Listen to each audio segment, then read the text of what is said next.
За энэ удаад 10 дугаар ангийн тоон ба үсэгт илэрхийлэл гэсэн энэ 2 дугаар бүлгийн нэмэлт даалгаврын 6 дугаар бодлогыг бодъё. За энэ бодлого нь дараагийн үргэлжлэл болгоод математикийн мянган бодлогын 1-р хэсгийн хэсгээс энэ бодлоготой төстэй бодлогыг бас бодох болно.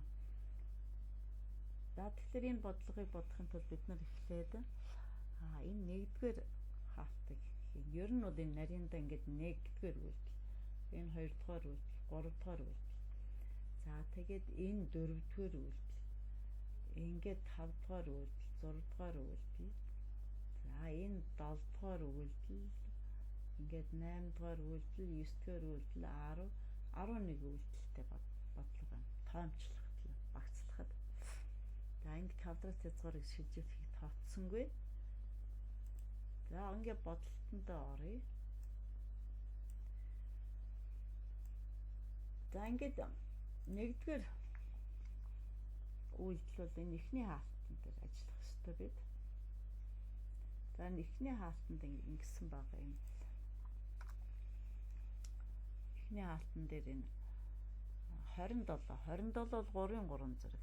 Тэгэхээр энэ бодлогыг яаж бодох юм гэхээр энэ бүх гишүүдийг аль болохоор илтгэгч зэрэг хэлбэрт бичиж тэдгээрийг эмхтгэн. За 27 бол 3-3 зэрэг. Квадрат хязгаар дээр байгаа 2-ны 2 бол 2-ын 2-ны 1 зэрэг. За энэ хоёрыг нийлдэн 3-ны 1 зэрэг дэвшүүл. Дараа нь 8 гэсэн тоо байна.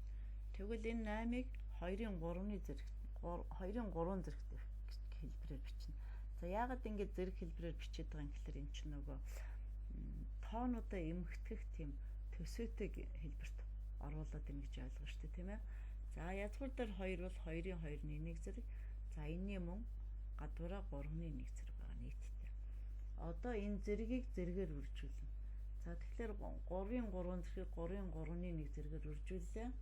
За ингээхээр энэ 3-ын 1 зэрэг гарч ирнэ.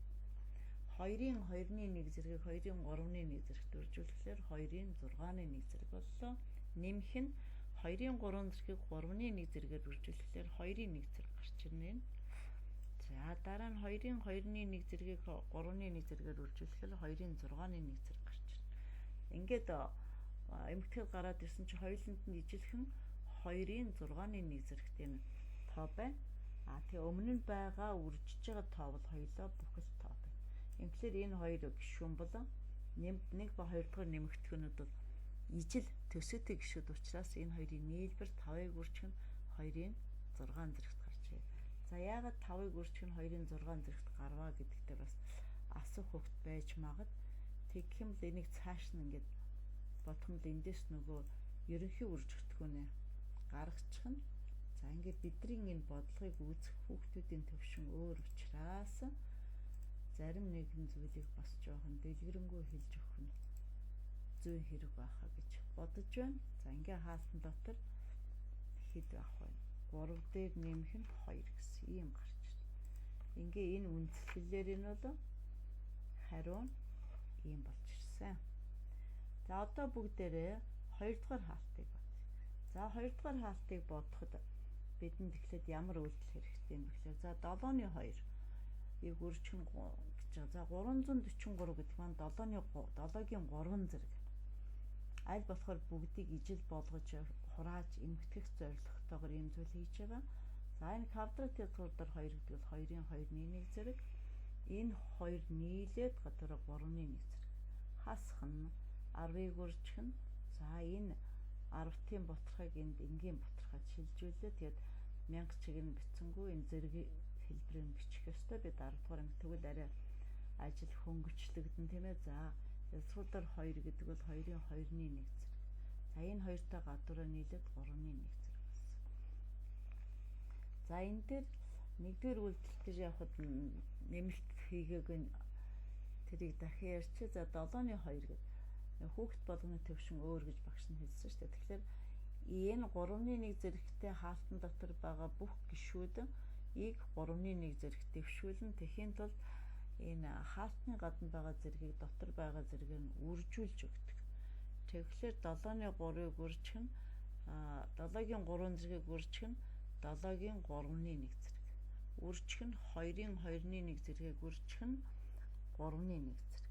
Хасах нь 10-ыг үржих нь за энд 1-ийг авах нь 10-3 зэрэг байгаа. Энэ чинь бас 3-1 зэрэгт ирнэ.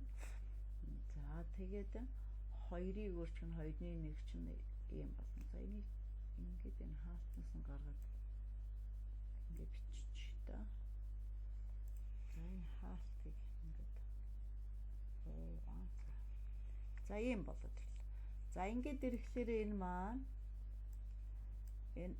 энэ одоо юу болох вэ гэхээр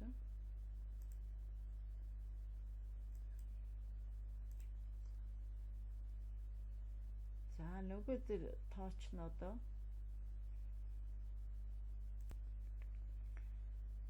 за ингээд зэрэг дэвшүүлээд ирэхлээр одоо 7-гийн 3 7-ны 3 зэрэг 3-ны 1 өршил 7-гийн 1 зэрэг. За 2-ын 2-ны 1 зэргийг 3-ны 1 зэрэгээр үржүүлэхээр 2-ын 6-ны 1 зэрэг. Хасах нь 10-ыг үржих нь за энд байгаа энэ 3 зэрэг чинь 3-ны 1 зэрэгт үржихдээ 10-ын 1 зэрэг. Тэгээд энд 2-ын 6-ны 1 зэрэг энэ маань энд гарч ирсэн. Одоо дараагийн алхамд ямар боловсруулалт хийх вэ гэхээр 7 7-той хураагдаад энд 2 үлдэнэ. За тэр 2 нь энэ байна. Тэгээд 2-ын 6 зэрэг бас энд энэ бол ард гарч ирнэ. Энэ байна. За үүний дараагаар 10 10-тай хураагдчихна. Ингээд энд 2-ын 6-ны 1 зэрэг байна. За энэ хоёрыг эмхтгэхлээр энэний өмнө үндсэндээ бид 1 гэсэн коэффициент байгаа гэж ойлгоно. Энэ дээр зарим нь бас эргэлздэг тийм ээ. Энд 1 энд 1 гэсэн коэффициент байгаа гэж байна. За тэгэх юм бол одоо бид үндсэндээ 2-оос 1-ийг хасч ийн гэж бүхэл хэсэг нь бол ойлгох юм шүү дээ. За ингээд ийм хариу гарлаа. За одоо бидний дараагийн үйл яг уу гэхээр 1-р хаалтны хариунаас 2-р хаалтыг гарсан хариуг хасах ёстой. Тэгэхээр 1-р хаалтны хариу бол бидэнд энэ хариу гарч ирсэн. 5-ийг үржих нь 2-ын 6-ны 1 зэрэг. За 2-р хаалтны хариу бол 6 язгуур дээр 2 гарсан. Одоо энэ хоёрыг хасах ёстой. За тэгвэл одоо хасъя.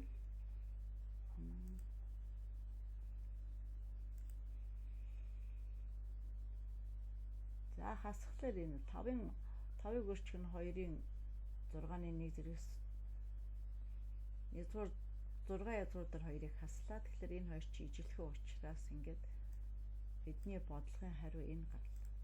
За юунтэй төстэй бодлого тэгвэл мянган бодлого дээр ямар хэлбэртэй болж ирсэн бэ гэдгийг одоо судлаа. Тэгэхээр энэ 69-р бодлого байна. Энэ бол мянган математикийн ээш зориулсан мянган бодлогын 1-р хэсгийн 69-р бодлого.